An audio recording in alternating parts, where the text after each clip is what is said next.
Welcome back. Lok Sabha speaker ఏకగ్రీవ ఎన్నికపై అధికార విపక్ష పార్టీలపై సయోధ్య కుదరకపోవడంతో ఎన్నికలు అనివార్యమయ్యాయి. బుధవారం లోక్సభలో ఈ రోజు లోక్సభలో స్పీకర్ ఎన్నిక జరగనుంది. ఈసారి లోక్సభ ఎన్నికలో బీజేపీకి సొంతంగా మెజార్టీ రాకపోవడంతో ప్రతిదానికి మిత్రపక్షాలపై ఆధారపడాల్సిన పరిస్థితి నెలకొంది. ఇక స్వాతంత్ర భారతదేశంలో మూడోసారి లోక్సభ స్పీకర్ ఎన్నికలు జరగనున్న ఇప్పటికే అధికార ఎన్డీఏ కూటమి తరఫున గత లోక్సభ స్పీకర్ ఓం బిర్లాను బరిలోకి దింపగా అటు ప్రతిపక్ష ఇండియా కూటమి తరఫున కాంగ్రెస్ ఎంపీ కె సురేష్ నామినేషన్లు వేశారు. దీనిపైన డిస్కస్ చేద్దాం. డిబేట్లో పార్టిసిపేట్ చేస్తారు మనతో పాటు నారపరాజు నరసింహరావు గారు, రాజకీయ విశ్లేషకులు, అలాగే షేక్ సైదా గారు, ఏపీసీసీ రాష్ట్ర ప్రధాన కార్యదర్శి. నమస్తే అండి, good morning, welcome to our show. Good morning Narasimha గారు, గుడ్ మార్నింగ్ అండి.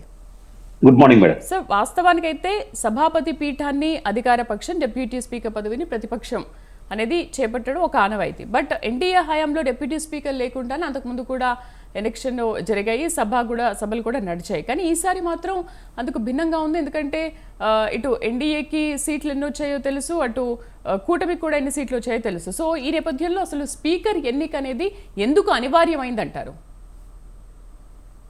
సీట్లు తక్కువ రావడం వల్లేనా? Good morning madam. మీకు ప్యానల్లో ఉన్నటువంటి షేక్ సైదా గారికి ప్లస్ మన స్వతంత్ర ఛానల్ చూస్తున్నటువంటి ప్రేక్షకులందరికీ కూడా శుభోదయం. అయితే ఇక్కడ మనం ఒక విషయం గమనించాల్సిన విషయం ఏంటంటే,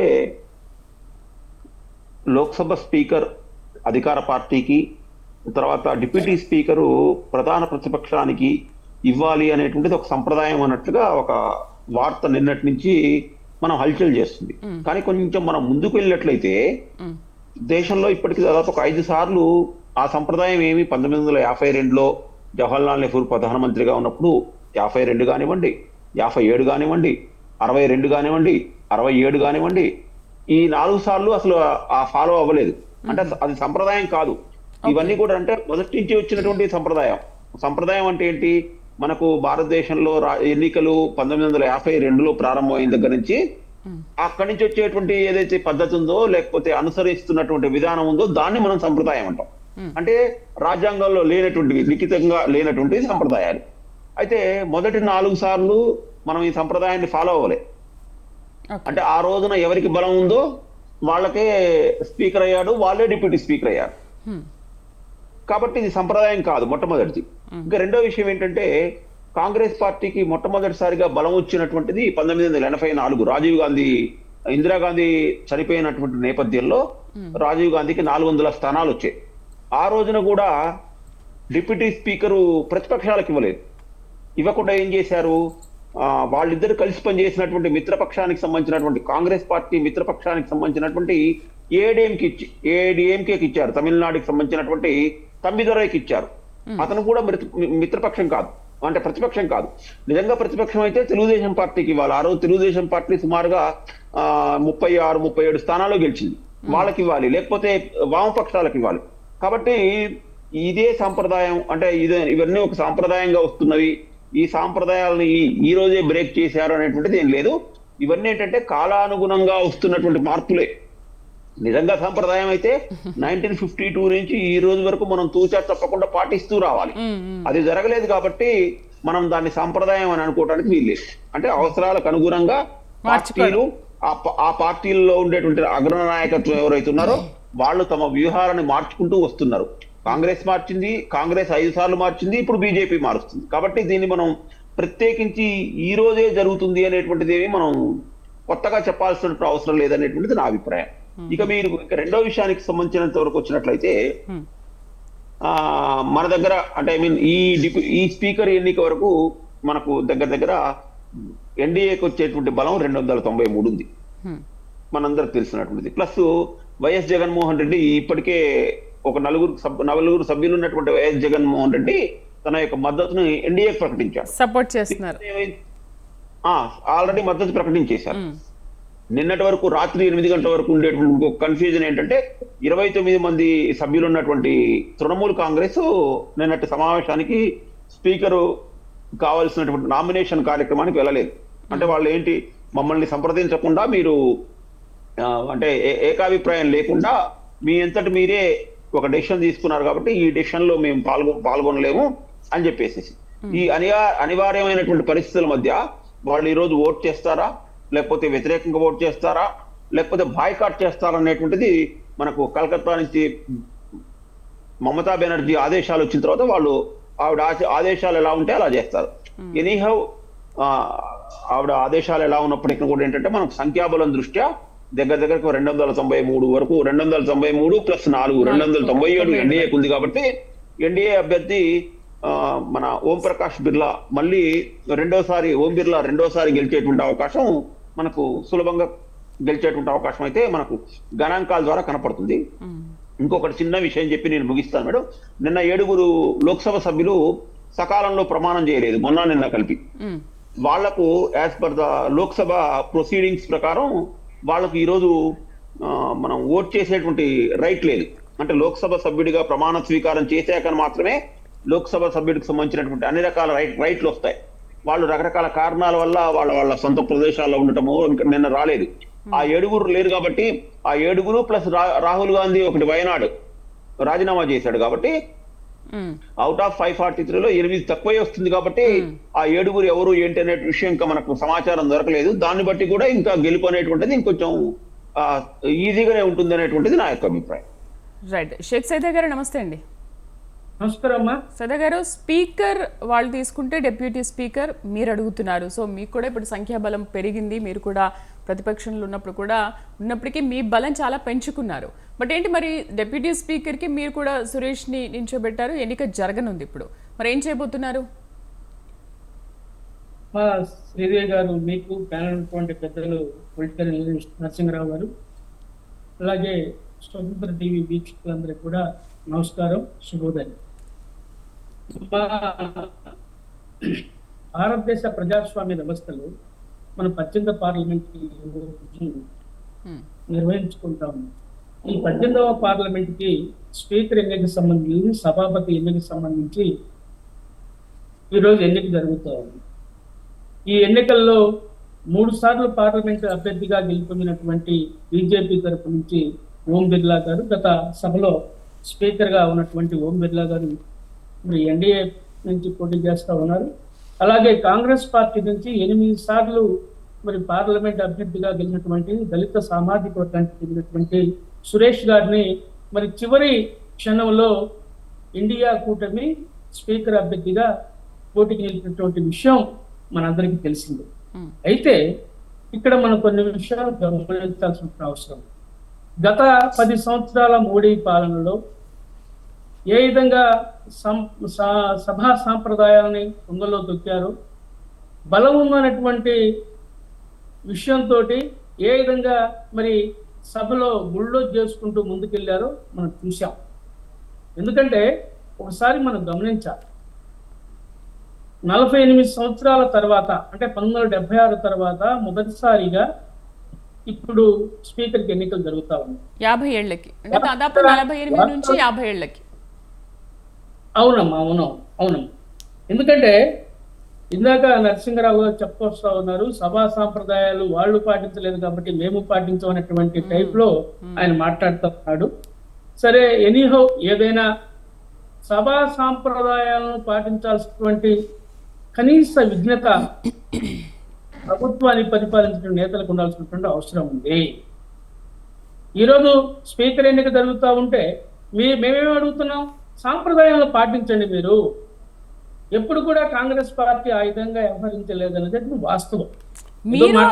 మీరేంటి దశాబ్దాలుగా వస్తున్న సంప్రదాయాన్ని మీరు పాటించడం లేదు, సభను సజావుగా నడిపేలా మీరే సహకరించట్లేదు, విపక్షాలన్నీ కూడా రాద్ధాంతం చేస్తున్నాయని చెప్పి నిన్న రిజిజు కూడా అదే మాట్లాడారు కదా. అదేనమ్మా, ఇప్పుడు వీళ్ళు మాట్లాడుతూ ఉంటారు. సరే, మేము పాటించలేదు అనుకుందాం. ఒక నిమిషం. మీరు కనుక భారత రాజ్యాంగం పట్ల, మీరు కనుక ప్రజాస్వామ్య వ్యవస్థ పట్ల మీకు నిజంగా గౌరవం ఉంటే మీరెందుకు పాటించరు? మీరు చెప్తా ఉంటారు కదా, మేము భారతీయ సాంప్రదాయాలను గౌరవిస్తాం, సభా సాంప్రదాయాలను గౌరవిస్తాం. భారత రాజ్యాంగం మీరు చూసారో లేదో, మొన్న ఆయన భారత రాజ్యాంగం మీద ప్రణమిల్లి నిన్న ఆయన మరి ప్రమాణ స్వీకారం చేసినటువంటి పరిస్థితి ఎవరు? మన మోడీ గారు ప్రధానమంత్రిగా బాధ్యత చేపట్టినటువంటి సందర్భంలో. అంతకుముందు పార్లమెంట్ కొత్త భవనాన్ని ప్రారంభించేటప్పుడు రాజదండం తీసుకొని ఆయన సభలోకి వచ్చాడు. మనం చూస్తాం ఇవన్నీ కూడా ఈ జిమ్మిక్కుల వ్యవహారం.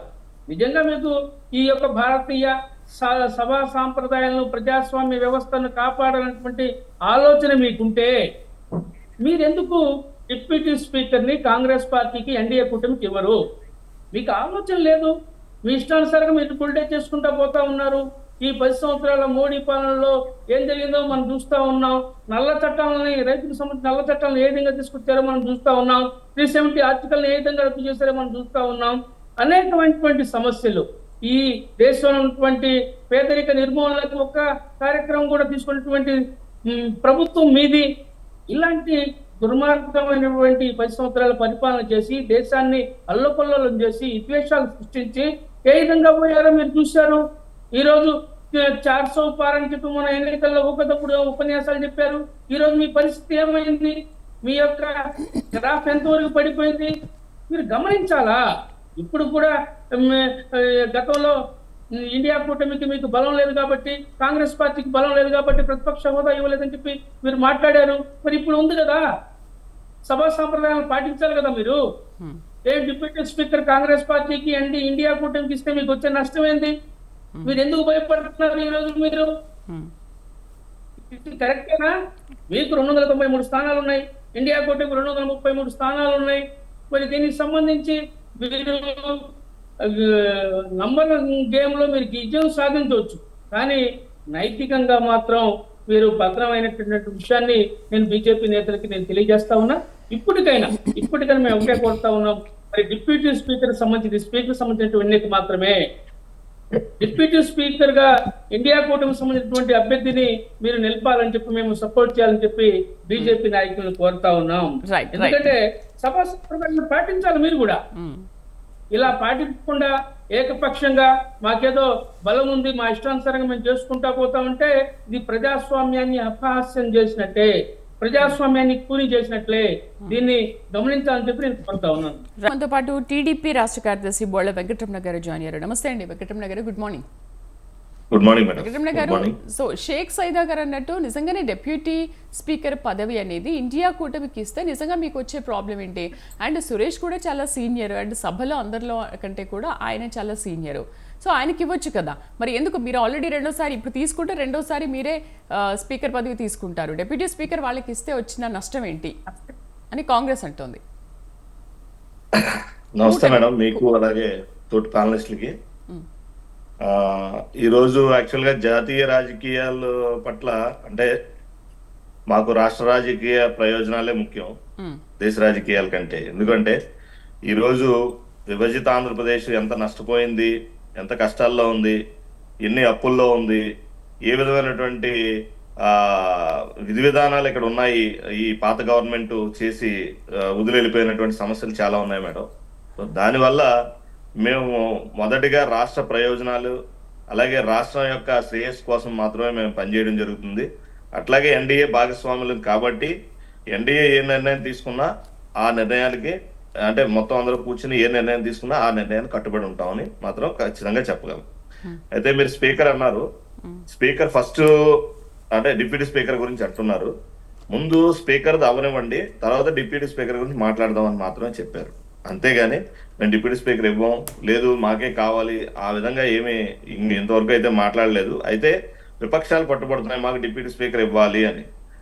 అయితే ఎన్డీఏ ఏమంటుందంటే ఫస్ట్ స్పీకర్ ఎన్నిక కానివ్వండి, తదనంతరం మనం కూర్చొని మాట్లాడదామని మాత్రమే ఇంతవరకు తెలిసిన నాకు సమాచారం.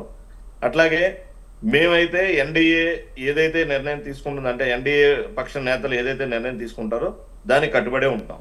బట్ ఈ జగన్మోహన్ రెడ్డి గారు ఏంటంటే అండి భయంతో, ఆయన కేసులు భయమా లేకపోతే ఇంకోటో తెలియదు కానీ ఆయన మరి ఎన్డీఏకి మద్దతు ఇచ్చారు. అది ఓకే, అది ఆహ్వానించదగ్గ పరిణామే. అయినా కూడా మేము మాకు సంఖ్యాబలం తగినంత సంఖ్యాబలం ఉంది. స్పీకర్ గా ఎన్నికకి మాత్రం ఖచ్చితంగా మాకు సంఖ్యాబలం ఉంది, ఏమీ డౌట్ లేదు. సో డిప్యూటీ స్పీకర్ అయినా తర్వాత ఆలోచిద్దాం అనేది ఎన్డీఏ కూటమి నేతలు చెప్పినటువంటి మోడీ గారు కానివ్వండి, అమిత్ షా గారు కానివ్వండి చెప్పిన మాట ఇది ఇంతవరకు. సో వీళ్ళ పట్టుబట్టడం అనేది వాళ్ళ ఇష్టం. అది ఈ ముందు ఎన్నిక అయిన తర్వాత డిసైడ్ చేస్తాం అనేది మాత్రం ఎన్డీఏ యొక్క అభిప్రాయం మేడం. నరసింహరావు గారు, అసలు స్పీకర్ ఎన్నిక నిర్వహణకు అనేది కాల పరిమితి ఉంటుందా ఉండదా? ఆర్టికల్ 93 అనేది ఏం చెబుతోంది, మీరేమంటారు దీనిపైన? అంటే మేడం, ఒక సభ ఎన్నికల తర్వాత సభ ఎప్పుడైతే ప్రారంభమవుతుందో సభా ప్రారంభంలో రాష్ట్రపతి ఉభయ సభలను ఉద్దేశించి ప్రసంగించడం అనేటువంటిది ఇది ఒక ఆనవాయితీ, అంటే యాజ్ పర్ మన రాజ్యాంగంలో ఉన్నటువంటి దీని ప్రకారం. ఇది మళ్ళీ సాంప్రదాయం కూడా కాదు, ఇది ఒక మన ప్రొసీజర్ లో ఉన్నటువంటి విధానం. ఓకే. అంటే రాష్ట్రపతి సభను ఉద్దేశించి మాట్లాడుతున్నప్పుడు ఆ సభలో స్పీకర్ అనేటువంటి వ్యక్తి ఉండాలి. కాబట్టి మనం నిన్ననే కొత్తగా ఏర్పడినటువంటి ఆంధ్రప్రదేశ్ సభలో కూడా చూడగానే సభ్యులు ప్రమాణ స్వీకారం చేయగానే స్పీకర్ ఎన్నికకు నామినేషన్ రెండవ రోజే స్పీకర్ ప్రమాణ స్వీకారం చేయడం జరిగింది. అంటే స్పీకర్ ప్రమాణ స్వీకారం చేసిన తర్వాత స్పీకర్ ఆ చైర్ లో కూర్చున్న తర్వాతనే సాధారణంగా ఆ నెక్స్ట్ డేనో యాజ్ పర్ ద ఎజెండా ప్రకారం రాష్ట్రపతిని ఆహ్వానించడం, రాష్ట్రపతి వచ్చేసేసి ఉభయ సభలను చేసి ప్రసంగించడంతో ఆ యొక్క టర్మ్ ప్రారంభం అవుతుంది. కాబట్టి రాష్ట్రపతి మాట్లాడటానికి స్పీకర్ ఎన్నికకు అవినాభావ సంబంధం ఉంది. ఇంకా ఎన్ని రోజులు అనేటువంటిది మనం ఎలక్షన్ కమిషన్ ఈ ఎన్నికల ప్రక్రియ పూర్తి అయిపోయిన తర్వాత, కొత్త ప్రభుత్వం ప్రారంభమైన తర్వాత దానికి ఉండేటువంటి వెసులుబాటును బట్టి సభా కార్యక్రమం అంటే పరిపాలనకు సంబంధించినటువంటి ఆ యొక్క విధులు నిర్వర్తించేటువంటి భాగంలో ఆ యొక్క ప్రభుత్వం ప్రకటించేసినటువంటి డేట్స్ ప్రకారం ఇది వస్తుంది. దాని ప్రకారం ఇప్పుడు మనం మొన్న జూన్ 9వ తారీఖు అంటే 12వ తారీఖు నాడు ప్రారంభమైంది. అక్కడి నుంచి మనం ఇవాళకి ఒక 15 రోజుల్లో స్పీకర్ ఎన్నిక, అసెంబ్లీ మన పార్లమెంట్ సభ్యుల ప్రమాణ స్వీకారం, రేపు ఎల్లుండో మన లోక్సభ స్పీకర్ రావటము, ఆ తర్వాత బడ్జెట్ ప్రవేశపెట్టడం, ఇక రెగ్యులర్ ప్రొసీజర్ అంతా జరుగుతుంది. ఓకే. బట్ ఆర్టికల్ 93లో సార్ పర్టికులర్గా ఏం చెప్పారు దీని గురించి? అంటే 50 ఏళ్ల తర్వాత మళ్ళీ ఇప్పుడు స్పీకర్ ఎన్నిక జరుగుతుంది అంటే మీరు సాంప్రదాయబద్ధంగా ఇది జరగట్లేదు అని మాట్లాడుతున్నారు. బట్ 93లో ఏముందంటారు? అంటే దానికి ఒక కాల పరిమితి ఉంది మేడం, ఒక 40 డేస్ అని. బట్ ఏమైతుందంటే ఇప్పుడు మనం దానికోసం మళ్ళీ అన్ని రోజులైతే ఆగలేరు కదా. ఆగకుండా అంటే మనం నిరంతరం కార్యక్రమాలు అనేటువంటి ప్రారంభం కావాలి. అంటే ఇప్పుడు బిల్లులు ఉంటాయి. ఇప్పుడు మన సభ ఏంటి, మొన్న ఎన్నికలు జరిగినటువంటిది ఇప్పుడు మనకు ఫిబ్రవరిలో లాస్ట్ సభ జరిగింది. ఆ ఫిబ్రవరిలో జరిగినప్పుడు మనం బడ్జెట్ ప్రవేశపెట్టలే, మధ్యంతర బడ్జెట్ ప్రవేశపెట్టాం. అంటే ఆర్థిక బిల్లులన్నీ కూడా కొన్ని పెండింగ్ ఉంటాయి. అట్లాగే రకరకాలైనటువంటి బిల్లులు మనం అభివృద్ధి అంటే మనం పరిపాలనా సౌలభ్యమైనటువంటివన్నీ కూడా బిల్లులు పాస్ చేసుకోవాలి. ఈ బిల్లులు పాస్ చేసుకోవాలంటే ఇంకా కాల పరిమితి వైపు అనేటువంటి దానికోసం పట్టుకొని కూర్చోకుండా ఆ ప్రభుత్వానికి వెసులుబాటు కోసం ముందస్తుగా తీసుకొని రావటం, అంటే ఇమీడియట్ గానే చేస్తూ ఉంటారు. దేనికంటే ఇప్పుడు మనం బడ్జెట్ రేపు జూలైలో బడ్జెట్ పెట్టాలి. ఆ బడ్జెట్ మధ్యంతర budget Nirmala Sitharaman last time పెట్టింది. దాని కాలపరిమితి అయిపోయింది. దానికి ఉండేటువంటి కేటాయించినటువంటి నిధులు చాలా స్వల్పంగా ఉంటాయి. ఇప్పుడు మనం బడ్జెట్ ఆమోదిస్తే అనేక రాష్ట్రాలకు సంబంధించినటువంటివి, తర్వాత రక్షణ రంగానికి సంబంధించినటువంటివి, మొత్తం దేశం నడవాలంటే బడ్జెట్ కేంద్ర ప్రభుత్వం రిలీజ్ చేయబడేటువంటి బడ్జెట్ తో లింక్ అయ్యింది. ఇట్లా నాట్ ఓన్లీ బడ్జెట్, అనేక రకాలైనటువంటి పరిపాలనా సౌలభ్యానికి సంబంధించినటువంటి బిల్లులు, ఆ ప్రాసెస్ సంబంధించినటువంటి దాని కూడా ఆ చట్టం చేయడానికి కావాల్సినటువంటి కాలం ఎంత తొందరగా స్టార్ట్ అయితే ఆ ప్రాసెస్ ప్రారంభం అవుతుంది అనేటువంటి ఉద్దేశంతో ఎర్లీగా సభ జరుగుతుంది అనేటువంటిది నా యొక్క అభిప్రాయం. ఓకే. షేక్ సిద్దా గారు, స్పీకర్ పదవి ఏకగ్రీవమయ్యే సంప్రదాయాన్ని కొనసాగించాలి అన్నారు, అందుకు సహకరించాలని కూడా మాట్లాడారు. రాజ్నాథ్తో నిన్న ఇండియా కూటమి కూడా చర్చలు జరిపారు. అంటే అంగీకరించినట్లే అంగీకరించారు, కానీ మళ్ళీ మీరు డెప్యూటీ పదవికి సైతం మీరు వెనకడుగు వేయడం లేదు. ఎన్డీఏ సర్కార్ దానికి ఒప్పుకోవడం లేదు. మరి నెక్స్ట్ ఏం చేయబోతున్నారు? ఎందుకంటే రాహుల్ కూడా మాట్లాడారు డెప్యూటీస్తో సహకరించే వాళ్ళము అని. మా శ్రీదేవి గారు నిన్న రాజ్నాథ్ సింగ్ గారు మా ఏఐసిసి అధ్యక్షుడు మల్లికార్జున ఖార్గే గారిని కలిసి స్పీకర్ ఎన్నికకి సంబంధించి ఏకగ్రీవం కావడానికి మీరు సహకరించండి అని చెప్పి ఆయన నుంచి కోరటం జరిగింది.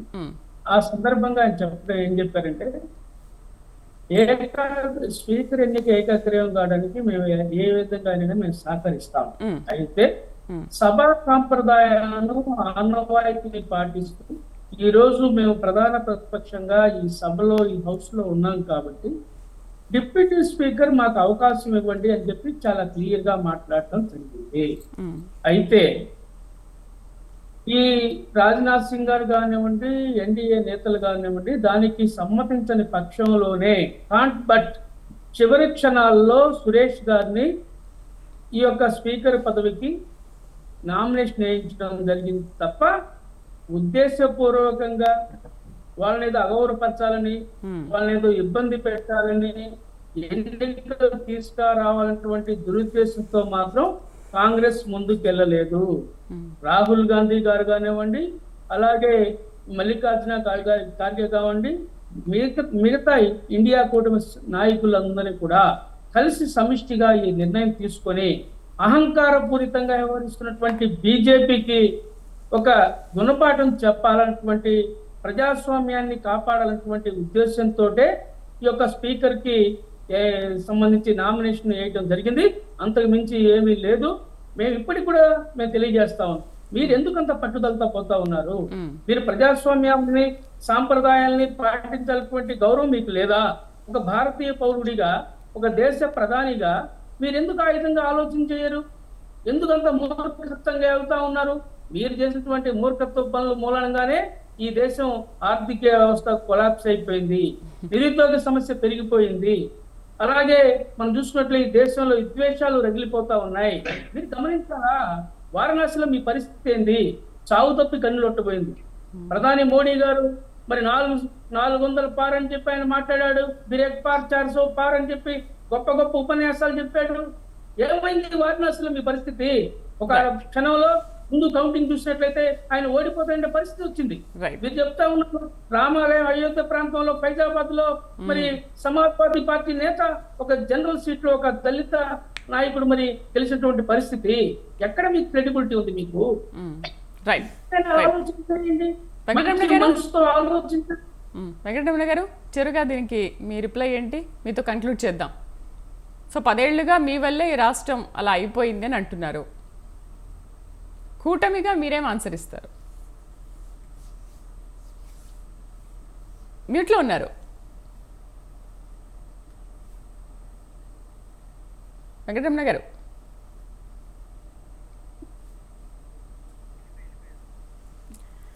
మేడం రైట్, ఏమంటారు? కూటమిగా మీ రిప్లై ఏంటి?